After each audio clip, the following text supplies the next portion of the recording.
With everyone's help, you successfully excavate the wooden chest from the ground.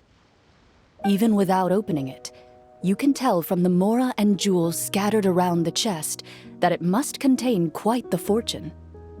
Makes sense. We worked hard for this. Let's open it and we can share what's inside. I can understand your excitement, Paimon, but think about it. Doesn't it seem like there are people out there who need this treasure more than us? Yeah. Think about all the people suffering in the capital. Or all those guards who got hurt fighting the monsters. Wouldn't it be better if we gave the treasure to them?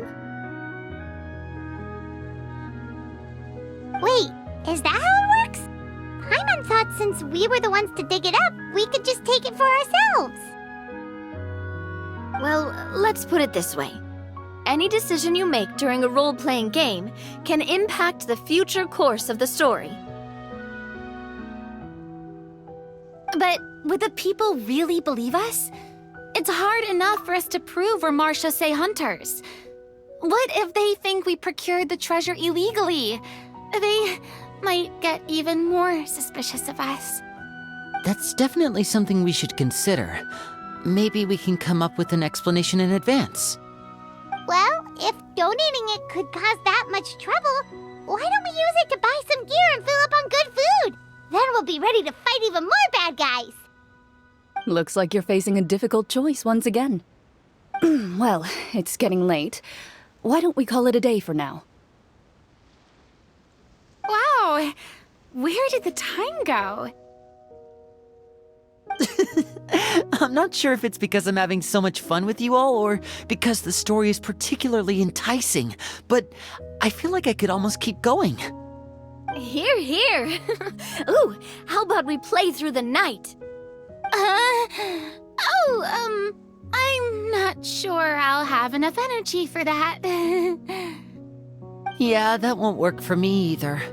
Lynette will give me an earful if I get home too late. I understand how you feel, Navia, but we have to change venues for the next part of the story anyway. Huh? Another location? There's a special note for the GM at the end of this section that says to proceed to an indoor set for the next part of the script. Whoa, they really pulled out all the stops for this new script. Well, even if we end the game for the day, we can still stay a little longer and hear Cloran finish her story, right? Paimon wants to hear more about the history of the hunters. Something tells me you just want to finish the free desserts before we break for the day. That's just a coincidence, okay? Besides, to Paimon, not finishing free food feels even worse than having to buy her own. And anyway, Paimon really does want to hear more about Cloran's master. Well...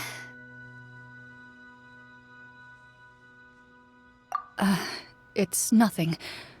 I appreciate the concern, but it's all in the past. It won't do any harm to share these things now.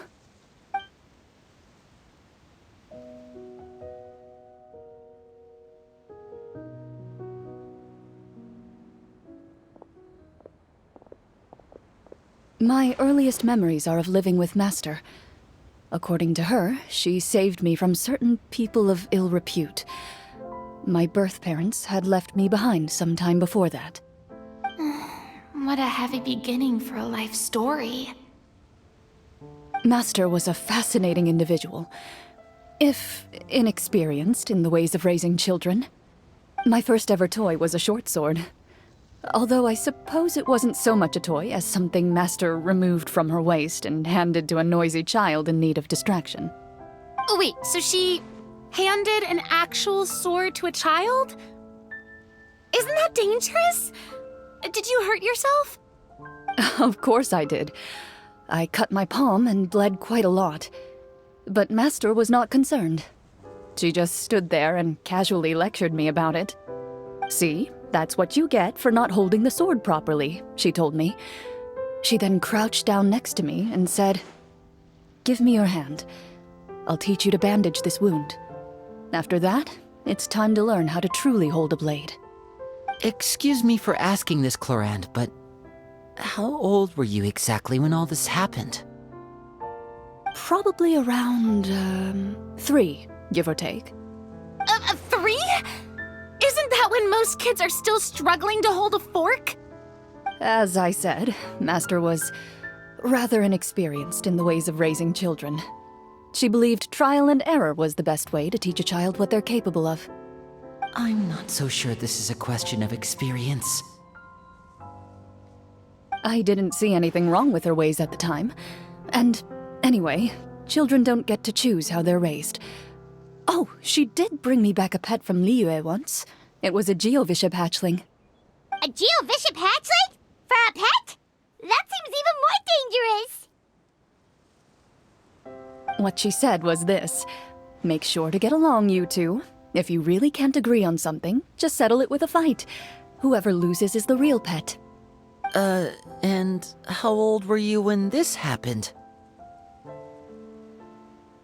5. Well, did you win? No, I lost. So, you're saying you actually became the Geovishap's pet? Yes, but only for a week. By the end of that week, I defeated it in combat, and we've shared a cordial relationship ever since. That really doesn't sound like the kind of childhood someone should have. Later on, I gradually understood that Master most likely didn't know any other way to raise a child. She was a Marachose hunter, but I never heard her bring up her own parents. Thanks to her, I learned how to navigate the forest by the age of 6, and could hunt monsters in the wild by myself the year after that. Even though the training she subjected me to was strict, she always made sure to take me traveling when she had the time. We met many of her friends during those days. That was also how I met Mr. Callis and his family. I still remember the first time we met. You were too scared to join our picnic and hid behind Ms. Petronia the whole time.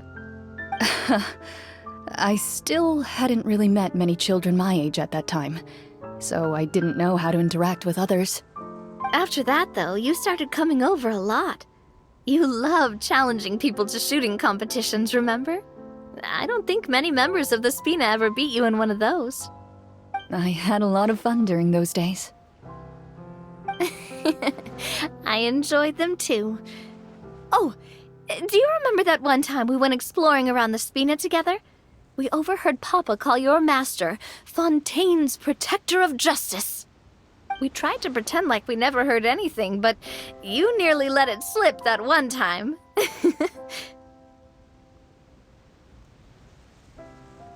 Protector of Justice? Oh, wait, you mean that vigilante hero from 20 years ago? The one who is always active at night? Yep, that would be her. She often would put on a black cloak and go out at night. I never knew where she went or what she was doing. Until, like Navia said, we overheard the truth from Mr. Callis that night. 20 years ago, huh? I still remember the guards leaving all kinds of witness reports about her on Nervalette's desk. My apologies. Oh, there's no need to apologize. You had nothing to do with it. And anyway, everything she did was for a good cause. Although, calling herself the Protector of Order was a bit much, especially when she deliberately operated outside the law. Huh? When did the Protector of Justice become the Protector of Order? Oh, she had a bunch of code names. I heard she would just come up with a name on the spot whenever she was asked. Later on, she probably got sick of answering those questions and decided to stick to just 2. The Protector of Justice and the Protector of Order. That sounds like her, all right. I bet she forgot which of the 2 she'd use by the time she got back each night. Well, she certainly sounds like a fascinating individual. With her strong sense of justice, it's no surprise her student followed in her footsteps. It's true. I always wanted to become like her. Someone powerful, independent, and with a strong sense of conviction. But...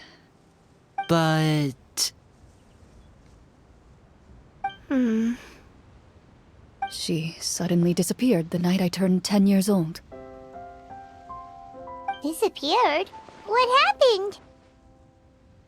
I have no idea. She didn't even leave a note. I was never able to find out where she went. That night, I was celebrating my birthday at Navia's house, but Master never came to pick me up. When I returned home on my own, it was to an empty house. When she still didn't appear after a few days, I went to Mr. Callus's house to ask about her whereabouts, but he only shook his head. Papa probably didn't know either. I know he sent a few people to investigate the matter in secret, but they never found any credible leads. Don't worry, I understand. To be perfectly honest, given Master's personality and way of doing things, it all made a lot of sense. If I had to guess, I'd say she probably used it as an opportunity to force me to become independent. Just like how, when a litter of kittens reaches a certain age, the mother willingly leaves them behind. Were you upset, Clorinde?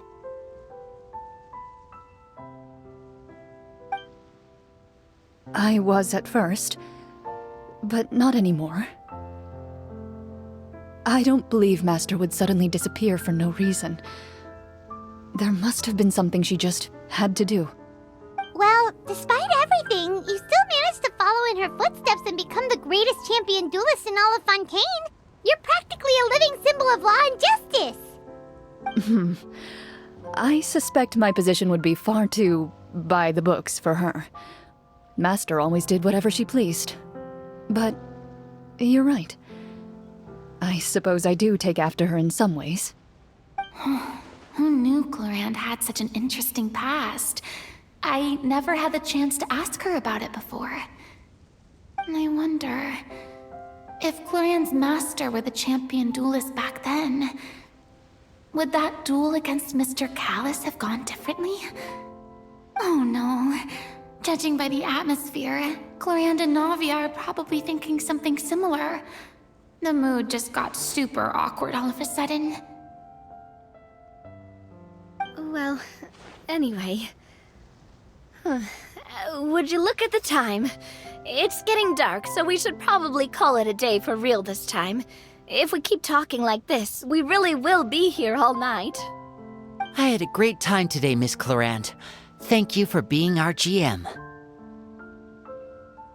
Anytime.